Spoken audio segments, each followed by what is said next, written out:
കണ്ടില്ല. ആ പറഞ്ഞത് ശരിയാണ്. അത് ദീപ്തി ആയിരുന്നെങ്കിൽ ദീപക്കിന് പകരം അതൊരു ദീപ്തി പുരുഷൻ ഇതേപോലെ മോശം വീഡിയോ എടുത്തു. അതിന്റെ പേടിയിലും അതിന്റെ ഹരാസ്മെന്റിലും മരിച്ചെങ്കിൽ ഇന്ന് എല്ലാരും അനുശോചനം ചെയ്യുമായിരുന്നു. ആണായോണ്ട് ആരും മൈൻഡ് ചെയ്തില്ല. പറയല്ലേ, വാർത്തയാവുന്ന മാത്രമേ നിങ്ങൾക്ക് അറിയുള്ളൂ. എത്ര പെൺകുട്ടികൾ ഈ വീഡിയോ കാരണോ ഈ കാരണമൊക്കെ മരിച്ചു. എത്ര അനുശോചനം പറയൂ. ഒരുപാട് പേര്, പേരൊന്നുമില്ല, ഒരുപാട് പേര്. ഞാൻ വളരെ ലൈവായിട്ടൊരു നിങ്ങൾ നോക്കിയാ മതി. ഒരു സ്ത്രീ പേര് പറയുന്നത്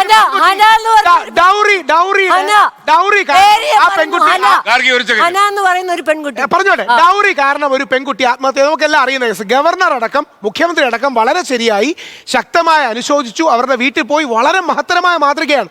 ദീപക് ആ രീതി ആത്മഹത്യ ചെയ്തു. ആരെങ്കിലും ഒരാൾ പോയത് വലിയ കാര്യമാണല്ലോ.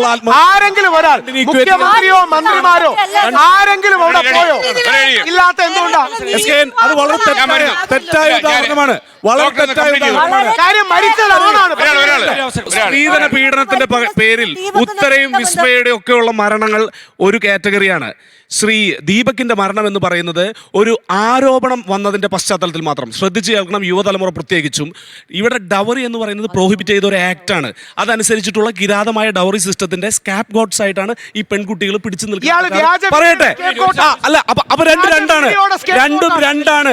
വ്യാജ വീഡിയോയുടെ സ്കാപ്പ് ഗോഡിന് നല്ല കൗൺസിലിംഗ് കൊടുക്കാൻ പറയട്ടെ പറയുന്നു. ഈ ചരമ വീടുകൾ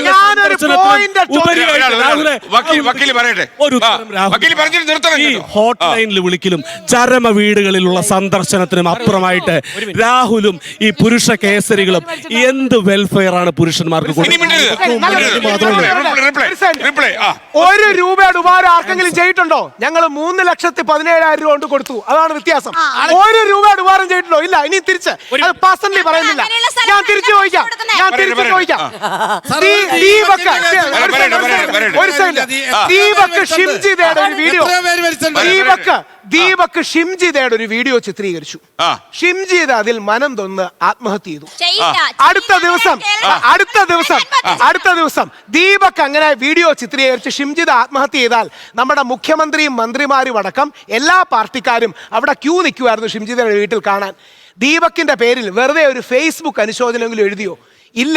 ഇത് ഇവരുടെ ഉള്ളിലും അറിയാം. പക്ഷേ പുരുഷ കമ്മീഷനെ എതിർത്താലേ ഞങ്ങൾക്ക് ഫെമിനിസ്റ്റ് പട്ടം കിട്ടൂ, പുരോഗമന ലിബറൽ പട്ടം കിട്ടൂ എന്ന് പറഞ്ഞ് മനുഷ്യത്വം ഇല്ലാതാണ്.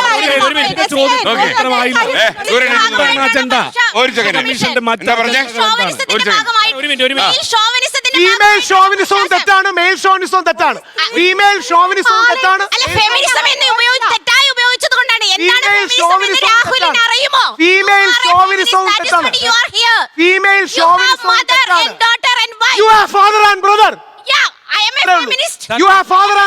അതേപോലെ എനിക്ക് അമ്മയും മകളും സഹോദരിയുണ്ട്.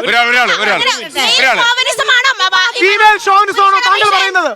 താങ്കൾ ഫീമെയിൽ ഇവിടെ ജനം അറിയാൻ ആഗ്രഹിക്കുന്നത്, ഇവിടെ ഇത് കേട്ടുകൊണ്ടിരിക്കുന്ന പുരുഷന്മാർ ആഗ്രഹിക്കുന്നത് ശ്രീ രാഹുൽ ഈശ്വരും കൂട്ടരും കൂടി വരുന്ന ഈ ഹോട്ട്ലൈൻ കമ്മ്യൂണിക്കേഷനും കൗൺസിലിംഗും അല്ലെങ്കിൽ ചരമ വീടുകളിൽ പോയിട്ടുള്ള ഐക്യദാർഢ്യത്തിനും അപ്പുറം എന്താണ് നമ്മുടെ അജണ്ട? എനിക്ക് കേൾക്കണം.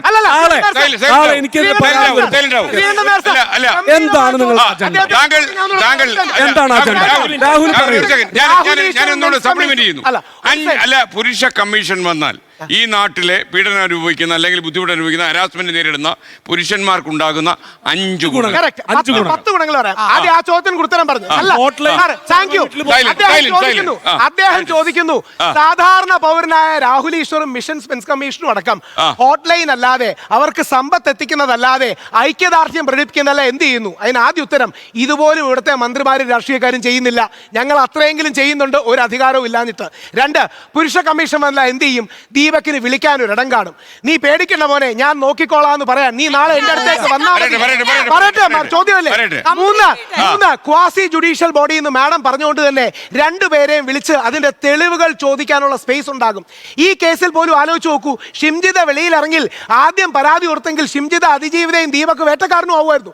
ഈ കേസിൽ തന്നെ ഷിംജിത വെളിയിറങ്ങി പരാതി കൊടുത്തത് ദീപകിന്റെ ആത്മഹത്യ ഷിംജിതയുടെ മാത്രം തെറ്റല്ല, നമ്മളെന്ന സമൂഹത്തിന്റെ പരാജയമാണ്. കൂട്ടുകാരെയോ വീട്ടുകാരെയോ നാട്ടുകാരെയോ പിന്നെയോ അവൻ വിശ്വസിക്കാത്തതുകൊണ്ട് കൂടിയാണ് ആത്മഹത്യ ചെയ്തത്. പുരുഷ കമ്മീഷൻ ഉണ്ടെങ്കിൽ അവന് വിളിക്കാനൊരിടം, സാന്ത്വനം പകരാനൊരിടം, ലീഗൽ മെന്ററിംഗ്, ഫൈനാൻഷ്യൽ, അതായത് കേസ് നടത്താനുള്ള സപ്പോർട്ട്, ഇത്തരം കാര്യങ്ങൾ കിട്ടും. ലോകത്തെവിടെയായാലും ഏത് സമയത്തും 24 വാർത്തകളും ഓഗ്മെന്റഡ് റിയാലിറ്റി പാക്കേജുകളും എക്സ്പ്ലെയിനറുകളും വിശദമായി കാണാൻ ഞങ്ങളുടെ യൂട്യൂബ് ചാനൽ നിങ്ങൾക്ക് സബ്സ്ക്രൈബ് ചെയ്യാം.